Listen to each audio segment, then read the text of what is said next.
Alex de Minaur told what he must do if he wants to win Grand Slams against Carlos Alcaraz and Jannik. Alex de Minaur has impressed in 2025, but he's still yet to win a major tournament in his career. De Minaur continues to break Australian tennis records as he hones in on the top 5 of the ATP Tour rankings. The world No.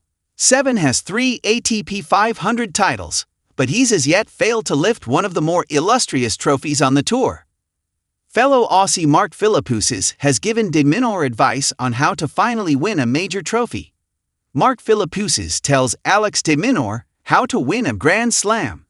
Speaking to ABC Australia, Mark Philippoussis said de Minaur can learn from his 2025 season in order to finally win a Grand Slam.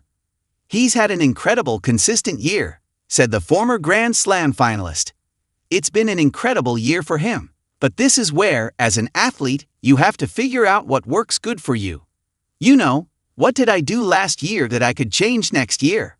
One thing with Alex, and I've said this in the past, I'm very open. We know the game he possesses. We know the heart he has. We know the physicality he brings to the game of tennis. Over 2 weeks for a Grand Slam. You've got to win 7 best-of-5 set matches to win a Grand Slam.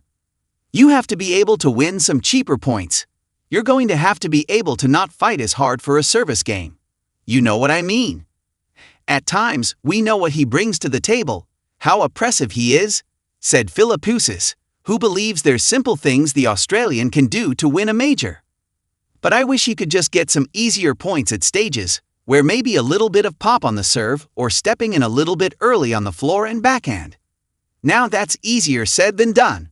If I had to say one thing about him, is maybe seeing him work on taking balls a touch earlier, looking to be a little bit more aggressive. And of course that means that taking a little bit more risks, but I think it's second stages, those second weeks in the Grand Slams, especially against those top players like Sinner, Alcaraz, or Djokovic. Those top players. Okay, I'm going to have to play out of my comfort zone to beat this guy. He's got to look with his team and go, okay, I've got to try something different here on those big points. I've got to go a little bit more of our comfort zone, where the first week he can afford to continue to play his game, be aggressive, use his athleticism. But against those, top 3, top 4 in the world, you have to play a little bit differently. You've got to take risks at times. Alex de Minaur's best Grand Slam performances. The Australian has been the epitome of consistency at major events since making his first quarterfinals in 2024. De Minaur has reached the quarterfinals of every Grand Slam after performances in the last 2 years, but he is yet to go any further. The world No. 7 reached the last 8 of the Australian Open and the US Open this year, a feat he managed at Wimbledon and Roland Garros in 2024. The star has won ATP 500 events and reached a final of a 1,000 event in 2023 at the Canadian Open, where he lost to Jannik.